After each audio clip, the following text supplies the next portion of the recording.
On Earth, matter has three phases or three states. We either have a solid, a liquid, or a gas, or a vapor. Um, Water is the best example that we're going to use for this right here.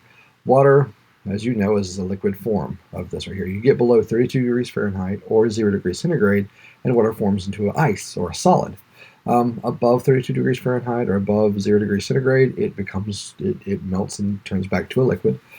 When you go on the higher end of the temperature scale at 212 degrees Fahrenheit or 100 degrees centigrade, water starts to boil, and as it boils, it actually starts becoming a vapor or a gas.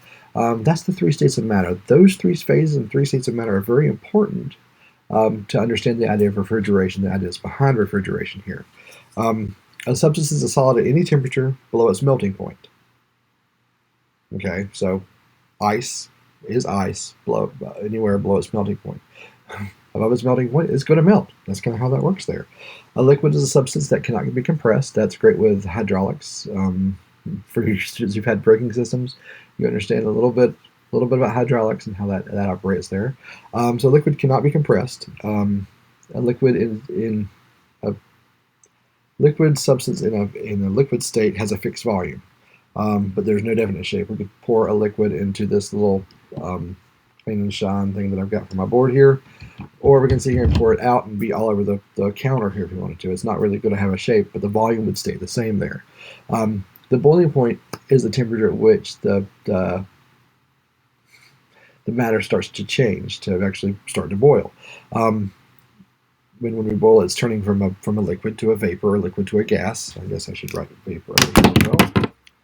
So V-A-P-O. Whoa. Yeah, R. Sorry. If you're reading a lot of... I'm sorry. That's the American spelling of vapor there, so no worries there. So if it's either a gas or a vapor there. For water, the boiling point of water is 212 degrees Fahrenheit or 0 degrees centigrade, or Celsius, however you want to say it. A vapor is a substance that can be easily compressed, has no resistance to flow, no fixed volume, and since vapor flows, it's considered fluids, just like liquids are. If you're in any type of aerodynamics and things like that, you understand that air flow is fluid flow, it's fluid dynamics. That's kind of what we're talking about there. That's vapor. So just know about this right here. A vapor condenses to a liquid. When it falls below its vaporizing temperature there, again, the difference is simply whether the heat is being added or taken away.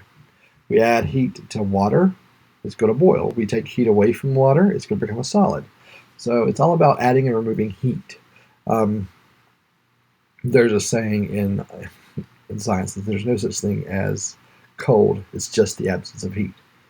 So you say, if there's no such thing as cold, of course it's cold. It's cold. It's cold in the wintertime.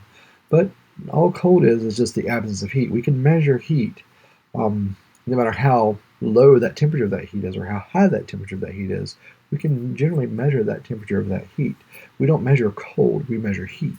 So what we're doing in the automotive systems and automotive industry here with HVAC systems is actually just removing heat and moving heat from the inside of the vehicle to the outside of the vehicle, or from outside the vehicle to the inside of the vehicle. And that's the first kind of principle of heating and air conditioning right there. So you want to understand solids, liquids, and gases, and vapors. Whenever it's a liquid, if we add heat to it, it'll become a vapor. We take heat away, it'll become back to a liquid.